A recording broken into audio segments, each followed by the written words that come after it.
Ooh boy.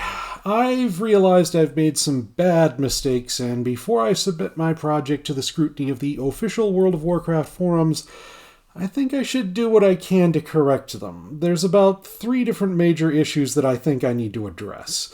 I call them major because they have quite a few different symptoms for my overall design. The first issue is that, I got some things wrong about overall player choice in my trees. I'd incorrectly assumed that Blizzard was going to set up their hero talent tree so players would be able to get some talents but not others on any one character, which made me assume that every node in my tree except the Keystone Root node was a node the player could either take or leave.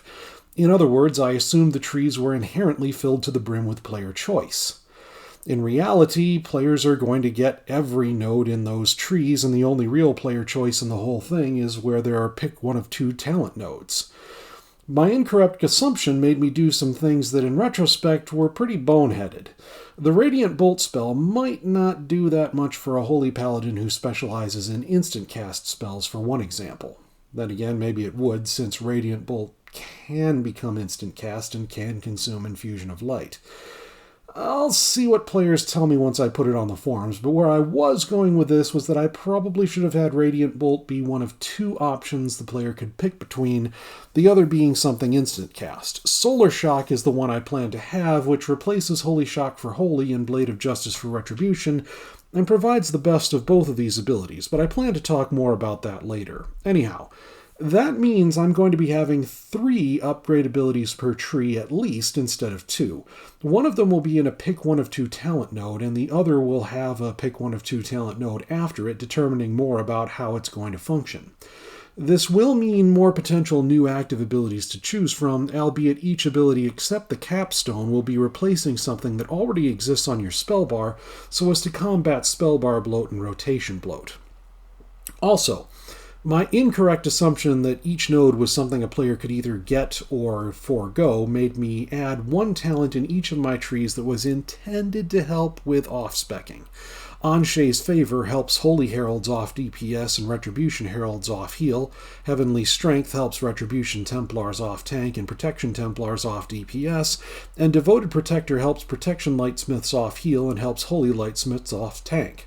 I incorrectly figured that any given player could simply choose not to get these off-specking talents if that wasn't how they wanted to play their character, and could instead spend the points somewhere else, without giving any thought to just how many points would be available or how many points each talent would cost.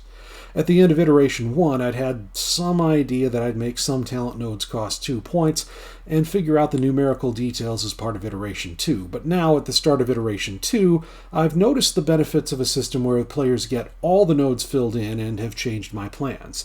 Now my expectation is that all the nodes will be filled in, and the only real player choice in the hero talents is in the pick one of 2 talent nodes. So I also plan to put those off-specking talents each in a pick one of 2 talent node. That, plus the earlier stuff I talked about with adding a third ability via a pick one node, means there'll be at least 3 pick one of 2 talent nodes per tree, 4 in some cases.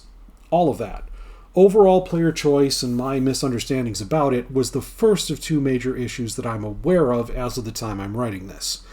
I guess I could have just said my problem was that I could count but I didn't, but that just leaves all the crucial context out. My second problem can be summed up as I did not do the research, but again, that leaves out the crucial context. I mistakenly believed I knew enough about the existing Paladin talents to create new talents that would be appealing for both specs.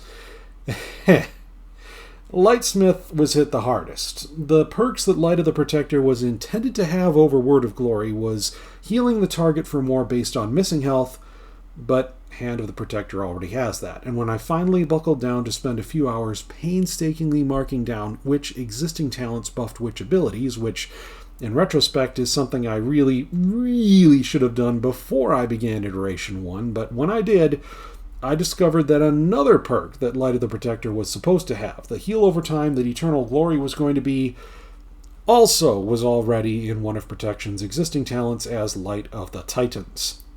These effects might be quite appealing for Holy, but Protection already has them. In fact, when I actually went through all the perks Protection's existing talents offer for Word of Glory and all the perks Holy's talents have, I realized there was one and only one talent that Holy had that Protection didn't have: Empyrean Legacy.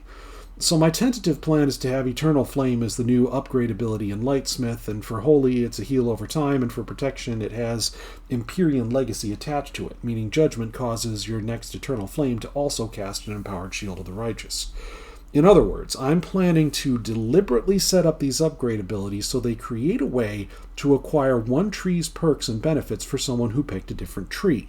Eternal Flame gets you Protection's heal over time if you're Holy, and it gets you Holy's Empyrean Legacy if you're Protection. Solar Shock in the Herald tree can generate 2 charges of Holy Power for Holy, and it can be both that and have 2 charges for a Retribution Paladin, and it can heal on top of that. And that's just 2 examples, but I should save the perks and surprises for the actual videos that deal with each of the 3 hero talent trees in my second iteration. The third issue is that I can't seem to summarize, and that means my videos get to be too long. I can solve that one by not providing the so-called crucial context that I did with the last 2 points. Not that there is any crucial context to provide for this third one, I just gotta get to the conclusion already. My next few videos will be explaining the specifics of what I'm doing in Iteration 2 for each tree, along with brief recaps of some of the existing talents I had in Iteration 1.